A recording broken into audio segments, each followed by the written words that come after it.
আজকে বিএনপি মহাসচিব এর আগেও উনি একটা ইন্টারভিউতে বলেছিলেন যে বাংলাদেশ দক্ষিণ পন্থার দিকে যাচ্ছে।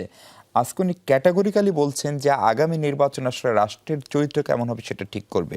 এবং সেখানে তিনি দুটো অপশনের কথা বলছেন। একটা হচ্ছে উদার গণতান্ত্রিক পন্থা, আর একটা হচ্ছে উগ্রপন্থা বা যেটা দেশবিরোধী পন্থা। ফলে স্বভাবতই তিনি সেখানে আরও স্পষ্ট করে অনেকগুলো কথা বলেছেন। তিনি একদম ক্যাটাগরিক্যালি জামাতের নাম ধরেই তিনি বলছেন যে জামাত যদি কোনোভাবে আপনার কি বলে নির্বাচনে জিতে যায় বা জিতে আসে তাহলে ওই দিকেই বাংলাদেশ ধাবিত হবে। এবং বলছেন যে বিএনপি এখন জামাতের বড় শত্রু। ফলে সেই বিষয়গুলোকে আপনারা কিভাবে দেখেন? ধন্যবাদ আপনাকে। আমি বলছি যে উনি দুইটা অপশনের কথা বলেছেন, তো সামনে আমি মনে করি দুটো অপশনই আছে।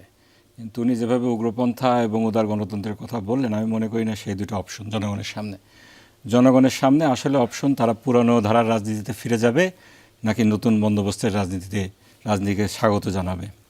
আমার বিশ্বাস জুলাই বিপ্লবের মাধ্যমে 24 জুলাই বিপ্লবের মাধ্যমে আমরা যে নতুন বাংলাদেশ পেয়েছি, এই বাংলাদেশকে সঠিক পথ দেখাতে জনগণ চাঁদাবাজি, সন্ত্রাস, এইগুলা যে বড় বড় ইস্যু, এই ইস্যুগুলোকে প্রাধান্য দিবে এবং পুরানো ধারার রাজনীতিতে বাংলাদেশ ফিরে যাবে না।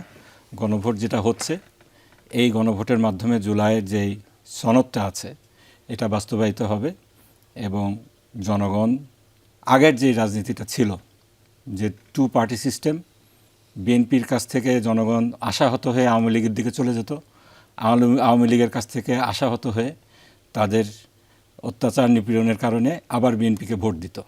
আরও মোটা দাগে যদি বলেন, ভারতীয় আধিপত্যবাদ এবং তার বিরোধী যেই এটা ছিল, সেন্টিমেন্টটা ছিল, এইটা একটা নির্দিষ্ট রাজনৈতিক দলের এটার বেনিফিট নিত। এইটা কিন্তু এবার হচ্ছে না। সেই দিক দিয়ে বলবো যে এটা কিন্তু আসলে উদার গণতন্ত্র আর উগ্রবাদ যদি বলেন, এইটা আমি মনে করি যে জনগণের চয়েসকে আপনি লিমিট করে দিচ্ছেন। জনগণের সামনে যে অপশনগুলো আছে, এটা উগ্র জাতীয়তাবাদ।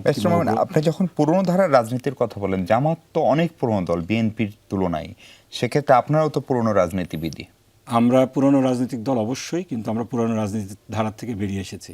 আজকে আমরা যে অনুষ্ঠানটা করেছি আপনারা দেখেছেন, পলিসি বাংলাদেশ, অ্যাসপায়ারিং বাংলাদেশ, এখানে আপনি যদি লক্ষ্য করেন আমরা অনেকদিন ধরে ক্যাম্পেইন চালাচ্ছি। জনগণের কাছ থেকে আমরা তাদের মতামত ইনভাইট করেছি যে আমাদের দেশ কিভাবে চলবে।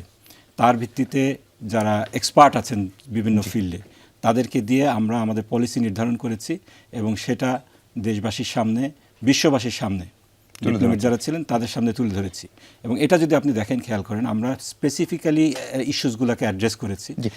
এগুলোকেই কি বিএনপি মহাসচিব বলছেন যে অতীতে বাংলাদেশকে যারা স্বীকার করে নাই তারা এখন সবচেয়ে বেশি দুষ্টামি করছে? এগুলোই কি আসলে এক ধরনের রাজনৈতিক দুষ্টামি বলার চেষ্টা করছেন? ইতিবাচক রাজনীতি, ভবিষ্যৎমুখী রাজনীতিকে যদি আপনি দুষ্টামি বলেন, আমি বলছি না, আমি বলছি এটা কি যেই বলুক, এটা আমি মনে করি না এটা রাজনৈতিক প্রপার একটা ল্যাঙ্গুয়েজ। আপনি যারা ইতিবাচক রাজনীতি করছে, কনস্ট্রাকটিভ রাজনৈতিক প্রোগ্রাম দিচ্ছে, ইস্তেহার দিচ্ছে, এটাকে আপনি সেভাবে মোকাবেলা করেন। এটাকে তো আপনি একটা ট্যাগ দিতে পারেন না দুষ্টামি বলে। জি জি।